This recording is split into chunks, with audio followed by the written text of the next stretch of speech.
Professional trading की असलियत क्या है?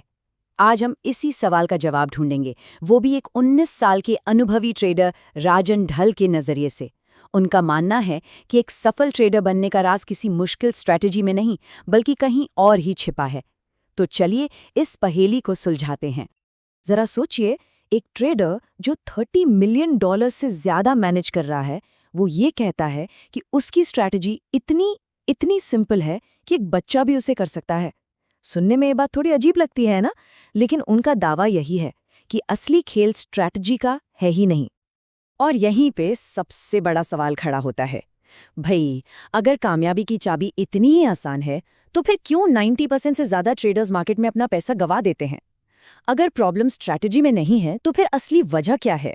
इसका जवाब छिपा है राजन के एक सिद्धांत में, जिसे वो कहते हैं ट्रेडर की त्रिमूर्ति। ये एक ऐसा फ्रेमवर्क है जो हमारा ध्यान किसी एक जादुई स्ट्रैटेजी से हटाकर पूरी तस्वीर पर फोकस करने को कहता है। ये चार्ट देखिए, ये सब कुछ साफ साफ बता देता है। ट्रेडिंग में सफलता 3 बराबर हिस्सों में बटी हुई है। 33% है आपका मनोविज्ञान, मतलब आपकी सोच।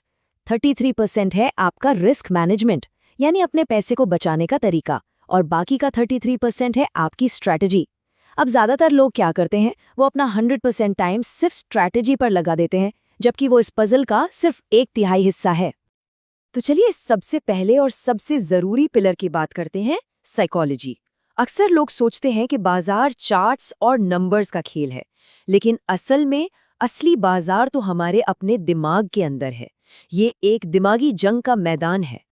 राजन की ये बात बिल्कुल पत्थर की लकीर है। बाजार एक शीशे की तरह काम करता है। अगर हमारे अंदर कोई भी छिपी हुई कमजोरी है, चाहे वो डर हो या लालच, मार्केट उसे पकड़ लेगा, उसे और बड़ा कर देगा और फिर उसी का इस्तेमाल करके हमें हरा देगा। हमारा सबसे पहला और सबसे बड़ा दुश्मन है डर। ये वही डर है जो एक बढ़िया मौका सामने देखकर भी ट्रेड लेने से रोकता है, या फिर एक अच्छे खासे प्रॉफिट वाले ट्रेड से जल्दी बाहर निकलवा देता है। डर हमेशा गलत फैसले करवाता है।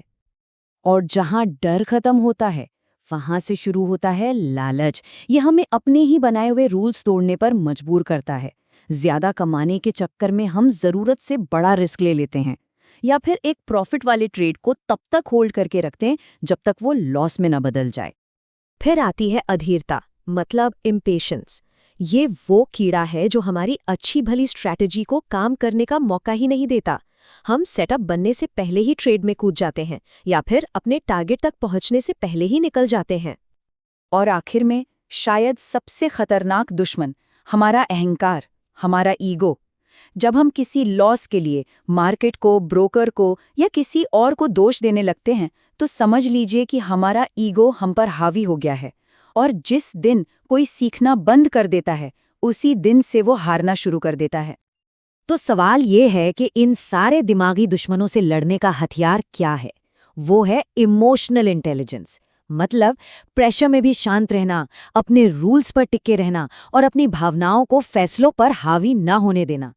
ट्रेडिंग में ये काबिलियत किसी भी डिग्री से ज्यादा कीमती है। तो ठीक है, अपने मन को साधना पहली लड़ाई है। लेकिन सोचिए, अगर आप लड़ाई के मैदान में टिकी नहीं पाए तो लड़ेंगे कैसे? और यहीं पर हमारी त्रिमूर्ति का दूसरा और शायद सबसे जरूरी पिलर काम आता है, रिस्क मैनेजमेंट। एक सच्चाई को गांठ बांध कर रख लीजिए, ट्रेडिंग में लॉस होगा, और सिर्फ 1-2 बार नहीं, बल्कि लगातार होगा। ये कोई शायद वाली बात नहीं है, ये एक स्टैटिस्टिकल गारंटी है। सवाल ये नहीं है कि ऐसा होगा या नहीं, सवाल ये है कि जब ऐसा होगा तो हम क्या करेंगे। जरा इस नंबर को देखिए, 14।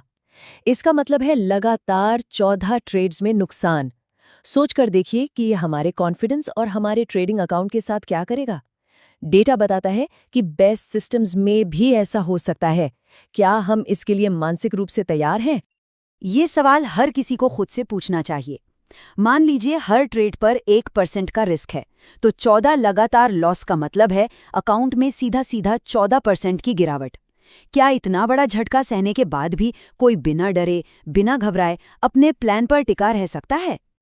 और इसीलिए रिस्क मैनेजमेंट इतना जरूरी हो जाता है। ये स्लाइड दिखाती है कि लॉस कितना खतरनाक है।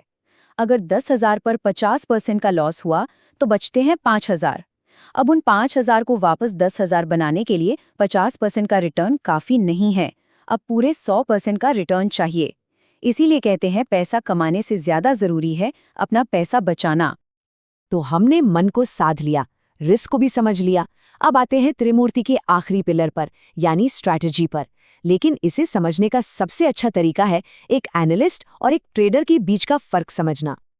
देखिए, एनालिस्ट वो है जो घंटों चार्ट्स देखता है, पैटर्न ढूंढता है और ये भविष्यवाणी करता है कि मार्केट कहाँ जाएगा। लेकिन ट्रेडर वो है जो सिर्फ एक प्लान को एग्जीक्यूट करता है और अपने रिस्क को मैनेज करता है। एक सिर्फ जानता है, दूसरा करता है। और पैसा करने से बनता है, सिर्फ जानने से नहीं। ये दो बिल्कुल अलग अलग काम हैं। जैसा कि राजन कहते हैं, टेक्निकल एनालिसिस हमें एक अच्छा एनालिस्ट बना सकता है, लेकिन ट्रेडिंग हमें एक ट्रेडर बनना सिखाती है। ट्रेडर बनने के लिए अनुशासन के साथ अपने प्लान को बार बार दोहराना पड़ता है, चाहे डर लगे या लालच आए। तो सवाल ये उठता है कि कोई सिर्फ एक एनालिस्ट से एक सफल ट्रेडर कैसे बनता है? इसका जवाब है एक डिसिप्लिन्ड प्रोसेस को फॉलो करना, जो एक सिंपल आइडिया को एक भरोसेमंद ट्रेडिंग प्लान में बदल दे। ये वो रोड मैप है जो असल में काम करता है। सबसे पहले एक सरल, रूल्स पर आधारित स्ट्रैटेजी बनाइए। फिर उसे पुराने डेटा पर टेस्ट कीजिए। अगर नतीजे अच्छे हैं तो उसे बिना असली पैसे लगाए लाइव मार्केट में चलाकर देखिए। इसके बाद बहुत कम पैसों से ट्रेड कीजिए ताकि आप असली डर और लालच को महसूस कर सकें। और जब आप इन सब पड़ावों को पार कर लें, तभी उस प्लान को पूरे अनुशासन के साथ लाइव ट्रेड कीजिए। तो कुल मिलाकर बात सिर्फ इतनी है कि सफलता किसी सीक्रेट या कॉम्प्लेक्स स्ट्रैटेजी को खोजने से नहीं मिलती। सफलता मिलती है मन, जोखिम और योजना की इस त्रिमूर्ति में महारत हासिल करने से, इन तीनों के बीच एक सही बैलेंस बनाने से। तो अगली बार जब भी कोई अपने चार्ट्स को देखे तो खुद से ये जरूर पूछें, असली लड़ाई मार्केट से है या खुद से? क्योंकि ट्रेडिंग में सबसे बड़ा मुनाफा तब नहीं होता जब हम बाजार को हराते हैं, बल्कि तब होता है जब हम खुद पर जीत हासिल करते हैं।